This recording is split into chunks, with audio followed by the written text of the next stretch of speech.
In a small, quiet village surrounded by dense forests and rolling hills, there lived a young boy who was known to everyone simply as the poor boy. He wasn't poor in spirit or heart, but life had been tough on him. His family struggled to make ends meet, and he spent most of his days helping his parents with odd jobs around the village. Despite the hardships, the boy had a kind soul and a curious mind.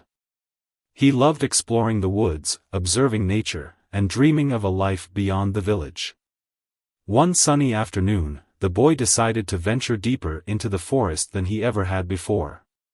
He packed a small bag with some bread and water, tied his worn-out shoes tightly, and set off on his adventure. The forest was alive with the sounds of chirping birds, rustling leaves, and the occasional distant howl of a wild animal. The boy felt a sense of freedom as he walked, his eyes wide with wonder at the beauty around him. As he wandered further, he stumbled upon a narrow, hidden path that seemed to lead to a clearing. Curiosity got the better of him, and he followed the path, pushing aside low-hanging branches and stepping over roots. The clearing was breathtaking, a small, serene spot with a crystal-clear stream running through it. The boy sat by the stream, dipping his feet in the cool water and enjoying the peacefulness of the moment.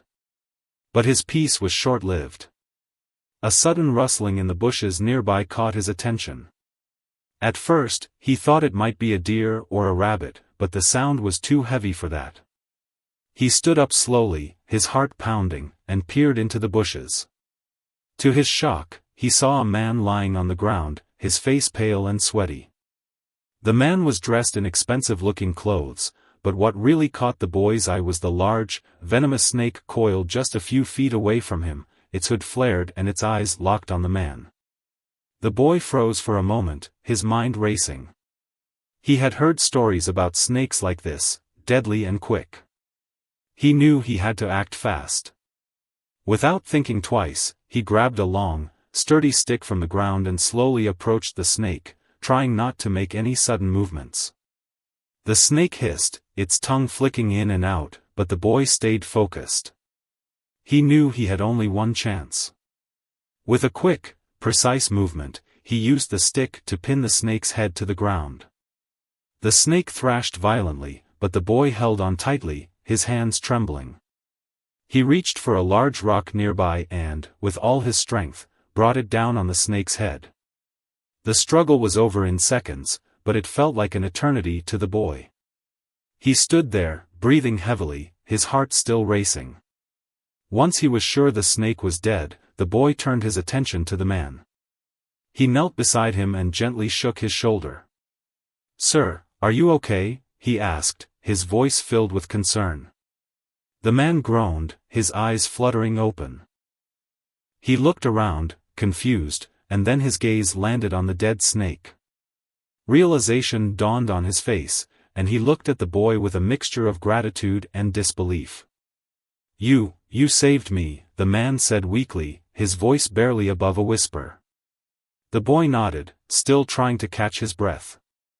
"We need to get you out of here," he said, helping the man to his feet. The man leaned heavily on the boy as they made their way back to the village. It was a slow and difficult journey, but the boy didn't complain. He was just glad the man was alive. When they finally reached the village, the boy's parents were shocked to see him helping a stranger. They quickly cleared a space for the man to rest and brought him water and food. The man introduced himself as a wealthy businessman who had been traveling through the area. He had decided to take a walk in the forest to clear his mind but had accidentally stumbled into the snake's territory. As the man regained his strength, he couldn't stop thanking the boy. "You saved my life," he said over and over again. "I owe you everything." The boy simply smiled and shrugged. "I just did what anyone would do," he said modestly. But the man knew better. He had seen the courage and quick thinking that had saved him, and he was determined to repay the boy in some way. The next day, as the boy was helping his parents with their chores, a loud rumble echoed through the village. Everyone stopped what they were doing and looked towards the source of the noise. Coming down the narrow dirt road was a sleek, black luxury car, a Maybach. The villagers had never seen anything like it. The car came to a stop right in front of the boy's humble home, and the man from the forest stepped out, looking much healthier and more composed than the day before. The boy's parents were speechless, but the man walked straight up to the boy and placed a hand on his shoulder. "I told you I owed you everything," he said with a smile. "And I meant it." The boy looked up at him, confused. "What do you mean?" he asked. The man's smile widened. "You'll see," he said. "But first, pack your things. You're coming with me." The boy's heart raced. He didn't know what to expect, but he could feel that his life was about to change in ways he couldn't even imagine. Little did he know, this was just the beginning of an incredible journey that would take him far beyond the borders of his small village and into a world of luxury, opportunity, and adventure. As the boy climbed into the Maybach, he took one last look at his village, his home, and the life he had always known. He felt a mix of emotions, excitement, fear, and a deep sense of gratitude. The man beside him smiled reassuringly. "Don't worry," he said. "This is just the start of something amazing." And with that, the car drove off, leaving the village behind and heading towards a future full of possibilities. The boy didn't know what lay ahead, but he was ready to face it with the same courage and kindness that had saved a man's life and changed his own forever. The Maybach glided smoothly along the winding roads, leaving the village far behind. The boy sat quietly in the plush leather seat, his hands resting on his lap, still trying to process everything that had happened. He had never been inside a car like this before, let alone imagined he would be riding in one. The man, who had introduced himself as a successful entrepreneur, sat beside him, occasionally glancing at the boy with a warm smile. "You must have a lot of questions," the man said, breaking the silence. The boy nodded slowly. I don't even know where we're going," he admitted, his voice soft but curious. The man chuckled lightly. "We're going to the city," he replied. "My home is there, and I want you to see it. You've done something extraordinary, and I want to show you what life can be like beyond your village." The boy's eyes widened. The city was a place he had only heard about in stories, a place of towering buildings, bustling streets, and endless opportunities. He had always dreamed of seeing it, but he never thought he'd get the chance. "Why me?" he asked, his voice tinged with disbelief. "You could have just said thank you and left. Why are you doing all this?" The man's expression grew serious. "Because you didn't just save my life," he said. "You showed me something rare, courage, selflessness, and a pure heart. In my world, those qualities are hard to find. I want to give you a chance to see what you're capable of, to show you that your kindness can take you far." The boy didn't know how to respond. He looked out the window, watching as the dense forests gradually gave way to open fields and small towns. The landscape was changing, and so was his life. He felt a mix of excitement and nervousness, but deep down, he trusted the man. There was something about him that felt genuine, something that made the boy believe this was more than just a gesture of gratitude. After a few hours, the car entered the city. The boy's eyes widened as he took in the sights, tall skyscrapers, bright lights, and people everywhere. It was overwhelming but thrilling. The man noticed his awe and smiled. "Welcome to a new world," he said. "This is where your journey begins." The car pulled up to a grand building, and the boy stepped out, his worn-out shoes touching the polished pavement. He looked up at the towering structure, feeling both small and significant at the same time. The man placed a hand on his shoulder. "Come on," he said. "There's so much I want to show you." The boy took a deep breath and followed, ready to embrace the unknown. The boy followed the man into the building, his eyes darting around in amazement. The lobby was unlike anything he had ever seen, gleaming marble floors, sparkling chandeliers, and people dressed in sharp suits rushing about. He felt out of place in his simple clothes and dusty shoes, but the man didn't seem to mind. He led the boy to an elevator, and they rode it up to the top floor. When the doors opened, the boy stepped into a luxurious apartment that took his breath away. The walls were lined with large windows offering a stunning view of the city skyline. The furniture was sleek and modern, and the air smelled faintly of fresh flowers. The boy stood frozen in the doorway, unsure if he should even step inside. "Make yourself at home," the man said warmly, noticing the boy's hesitation. "This is where you'll be staying for now." The boy's eyes widened. "Me? Here," he stammered. The man nodded. "Consider it a small token of my gratitude. You saved my life, and I want to make sure you're comfortable." The boy slowly walked further into the apartment, his fingers brushing against the smooth surface of a polished table. He couldn't believe this was real. Just a day ago, he had been in his small village, helping his parents with chores, and now he was standing in a place that felt like it belonged in a dream. The man showed him around the apartment, pointing out the kitchen, the living room, and a spacious bedroom that the boy could use. "If you need anything, just let me know," the man said. "Tomorrow, we'll start exploring the city. There's so much I want to show you." That night, the boy lay in the softest bed he had ever slept in, staring up at the ceiling. His mind was racing with thoughts of everything that had happened. He thought about his parents back in the village and wondered if they were worried about him. He thought about the man and why he was being so kind. Most of all, he thought about the future and what it might hold. The next morning, the boy woke up to the smell of breakfast cooking. He followed the scent to the kitchen, where the man was flipping pancakes on a sleek stove.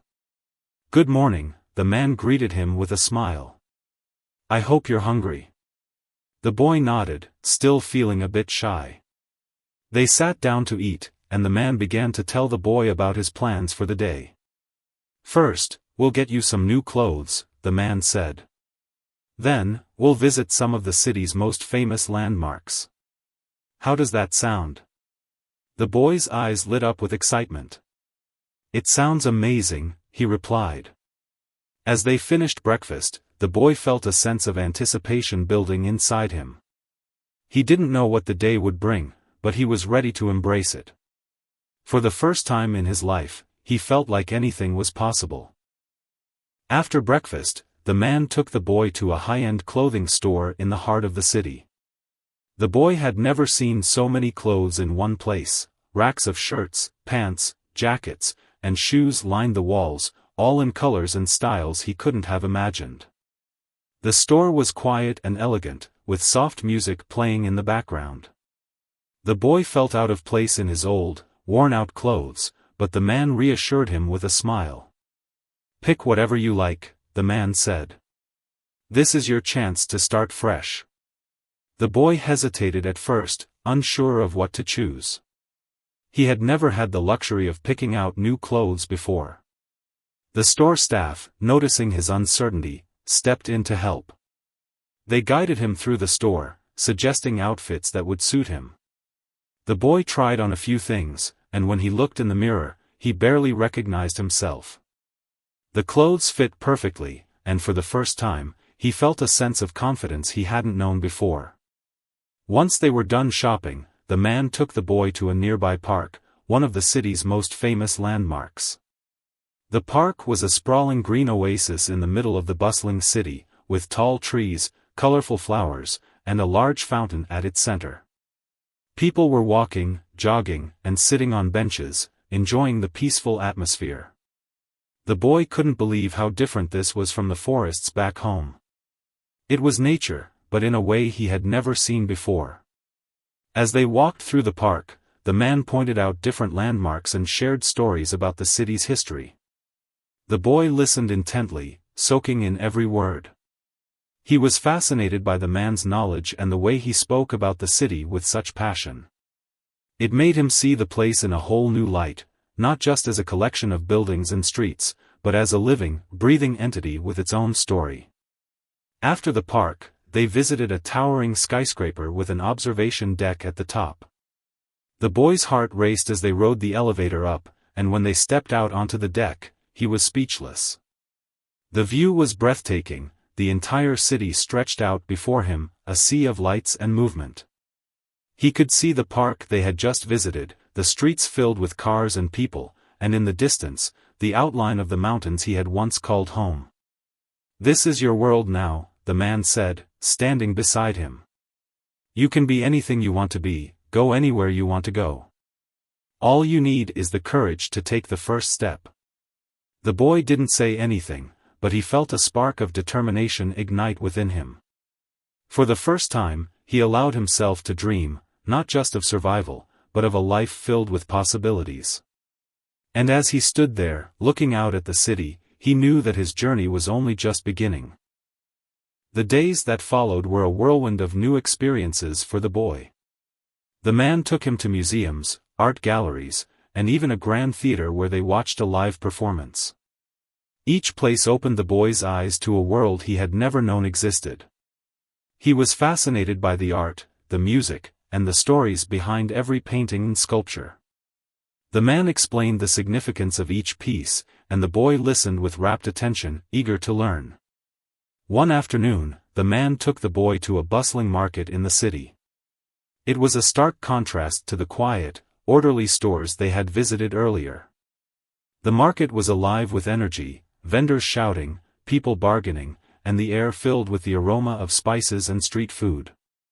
The boy's senses were overwhelmed, but in the best way possible. He tried new foods, listened to street musicians, and even watched a magician perform tricks for a crowd. It was chaotic, but it felt real and alive, and the boy loved every moment of it. As they walked through the market, the man noticed the boy's fascination with a small stall selling handmade crafts.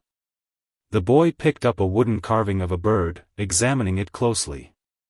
"Do you like it?" the man asked. The boy nodded. "It's beautiful," he said. "It reminds me of the birds back home." The man smiled and bought the carving for him. "Sometimes, it's good to have a piece of home with you, no matter where you go," he said.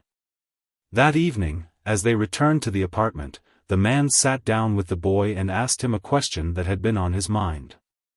"What do you want to do with your life?" he asked.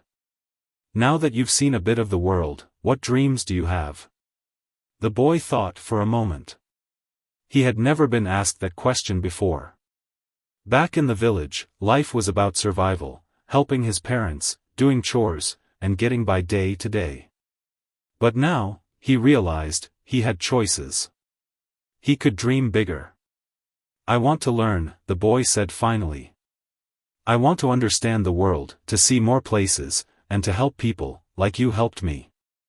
The man nodded, pleased with the answer. "That's a good dream," he said. "And I'll do everything I can to help you achieve it." The boy felt a surge of gratitude. He didn't know what the future held, but for the first time, he felt like he had a direction. He wasn't just a poor boy from a small village anymore.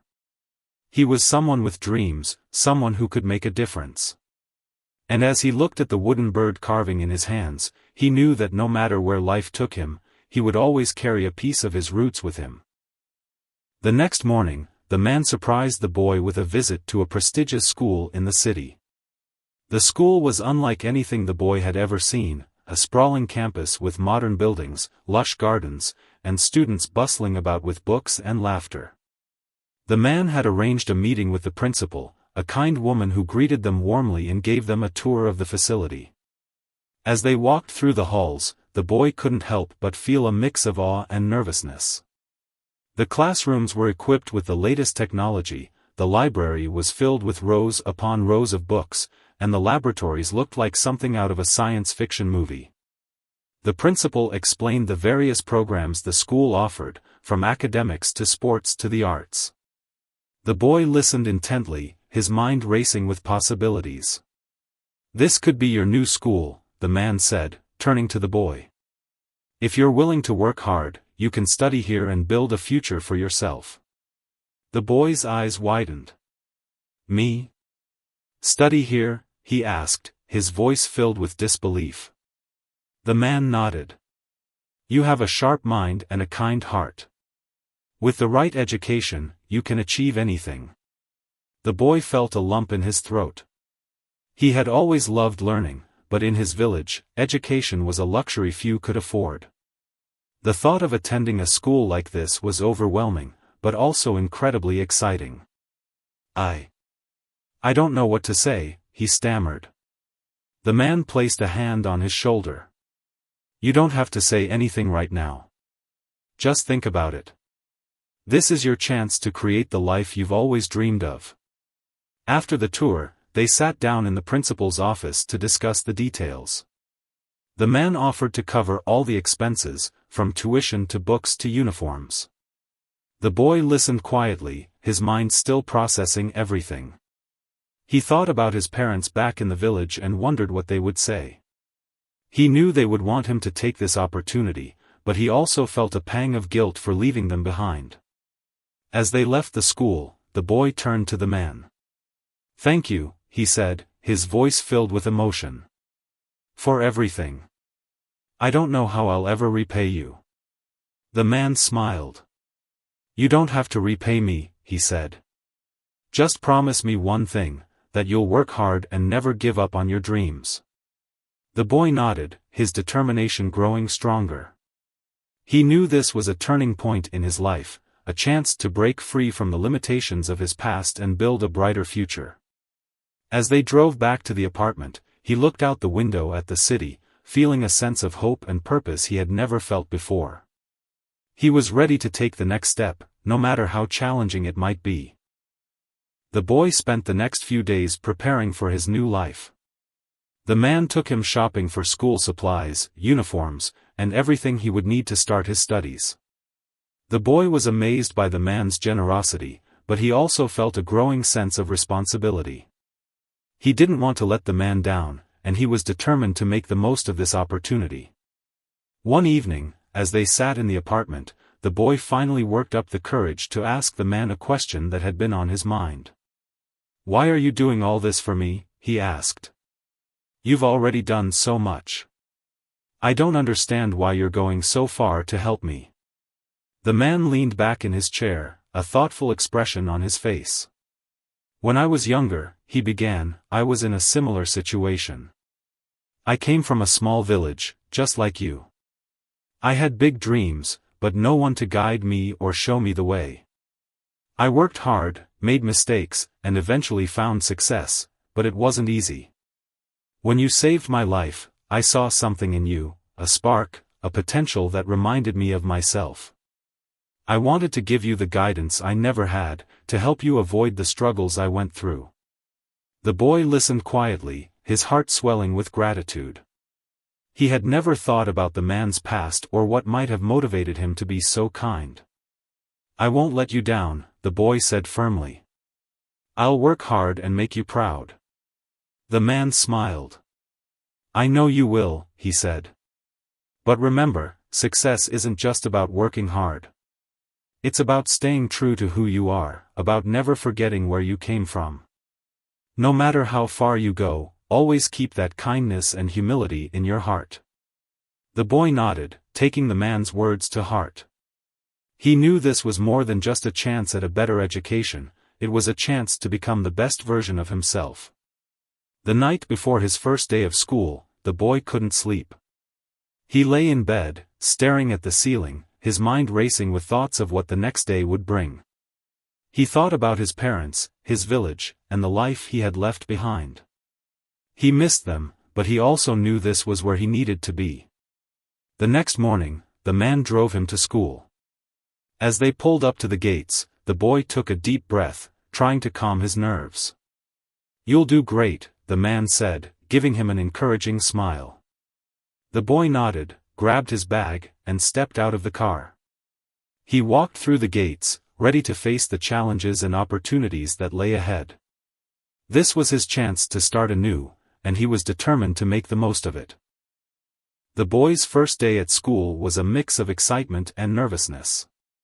The hallways buzzed with energy as students hurried to their classes, and the boy felt a little out of place in his new uniform. But as the day went on, he began to find his footing. His teachers were kind and encouraging, and the other students, though curious about the new boy, were friendly and welcoming. During lunch, he sat with a group of students who invited him to join their table. They asked him about his village and his life before coming to the city. At first, he was hesitant to share, worried they might judge him. But as he spoke, he realized they were genuinely interested.